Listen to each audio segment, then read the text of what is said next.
Hello guys, कैसे हैं आप सब। मैं आप सबका फिर से वेलकम करता हूं YouTube channel of KT classes. Class 10 की चैप्टर 1 केमिस्ट्री की बड़ी जबरदस्त सीरीज चल रही है, केमिकल इक्वेशन एंड रिएक्शन की। हम उसका एक अगले पड़ाव में पहुंच गए हैं, मतलब कि नेक्स्ट क्लास में पहुंच चुके हैं। आज हमें एक लॉ के बारे में डिस्कस करना है 10th क्लास के फर्स्ट चैप्टर की केमिस्ट्री के। वो है law of conservation of mass. Law of conservation of मास। देखो, मैं छोटी छोटी वीडियो इसलिए बनाता हूं ताकि हर एक टॉपिक आपको क्लियर हो सके और आप बोर भी ना हो, आप पे बर्डन भी ना आए। छोटे छोटे टॉपिक करके सब कुछ कवर कर देंगे। Law of conservation of mass 11th 12th में मानना कि हमें बड़े बड़े मुझे वीडियो बनाने पड़ते हैं, क्योंकि उनके क्या क्वेश्चन भी साथ होते हैं हाई लेवल के जे नहीं, लेकिन 9th 10th में तो चल सकती है इतनी length. Law of conservation of मास क्या कहता है, ये क्या कहता है, इसकी स्टेटमेंट है बड़ी जबरदस्त वाली। इसकी स्टेटमेंट है ये कहता है मास can neither be created nor be destroyed इस transform mass can neither be created nor be destroyed. ना ही मास को बनाया जा सकता है, ना ही मास को तोड़ा जा सकता है। ये तो सर घूम जा रहा है, ऊपर से जा रही है डेफिनेशन। थोड़ी और सिंपल करो। आ जाओ भाई, आ जाओ, थोड़ी और सिंपल वे में बताता हूं। सिंपल वे में सुनो। टोटल, ये इससे सिंपल कुछ नहीं हो सकता। टोटल मास ऑफ रिएक्टेंट, पढ़े थे ना रिएक्टेंट जो लेफ्ट में होते हैं, is equal to total mass of product.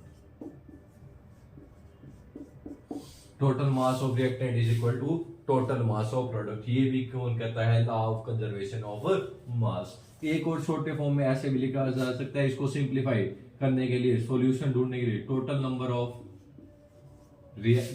Of atom of reactant is equal to total number of atom of product. अगर एटम इक्वल हो गए तो अपने आप ही उनका मास भी क्या हो जाएगा? इक्वल हो जाएगा। अगर एटम सेम आ गए दोनों रिएक्टेंट साइड और प्रोडक्ट साइड, तो उनका मास भी इक्वल हो जाएगा। दोनों को प्रूव करके मैं दिखा दूंगा, कोई दिक्कत वाली बात मेरे पास है नहीं। एक एग्जांपल ले लेते हैं। देखो, एग्जाम्पल लेते हैं। एक मैंने CaCO3 को लिया और उसको हीट किया। मैंने यहाँ पर हीट किया, फिर टूट गया CaO में, और क्या निकली बाहर? CO2 निकली।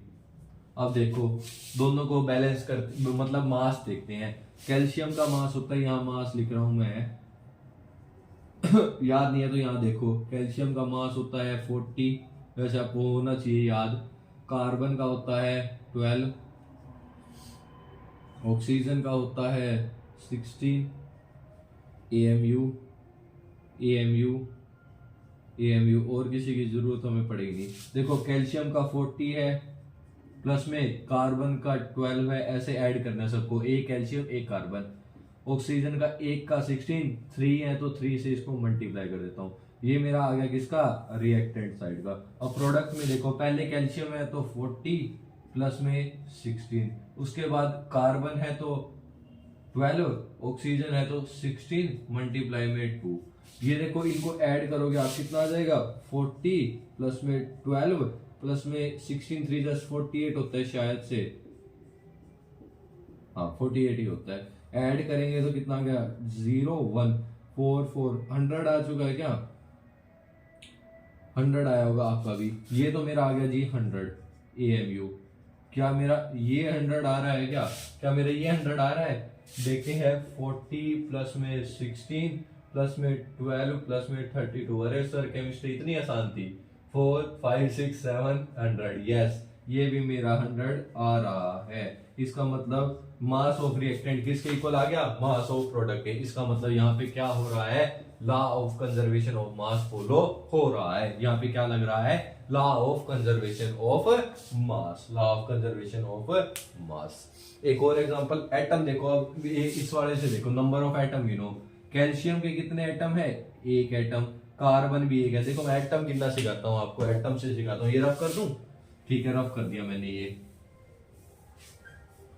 रफ कर दिया मैंने। अब एटम के तौर पे गिनो, अब एटम गिनो। एटम गिनने चला तो कैल्शियम कितने थे? एक। कार्बन भी कितने? 1। ऑक्सीजन भी कितने? 3।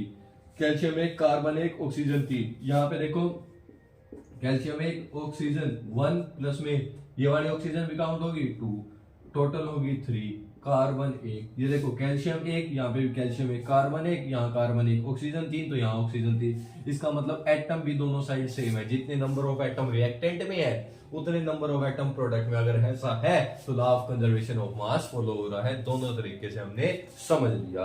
अब एक और एग्जांपल लेता हूं मैं एक और एग्जांपल देखते हैं क्या कहता है वो।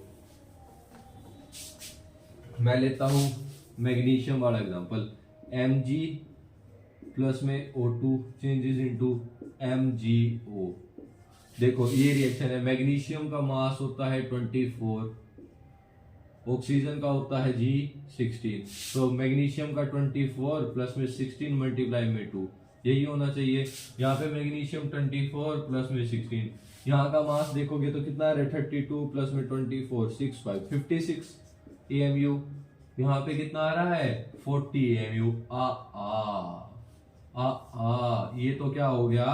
फॉलो ही नहीं हुआ लॉ ऑफ कंजर्वेशन ऑफ मास। क्या करें? हमें लॉ ऑफ कंजर्वेशन ऑफ मास को तो फॉलो करवाना ही करवाना है। तो क्या करूं मैं? क्या करूं जनाब? देखो एटम भी देखो, एटम पे जाते हैं, क्या पता एटम सेम आ जाए। देखते हैं एटम, मास तो नहीं आए, क्या एटम सेम आ रहे हैं क्या?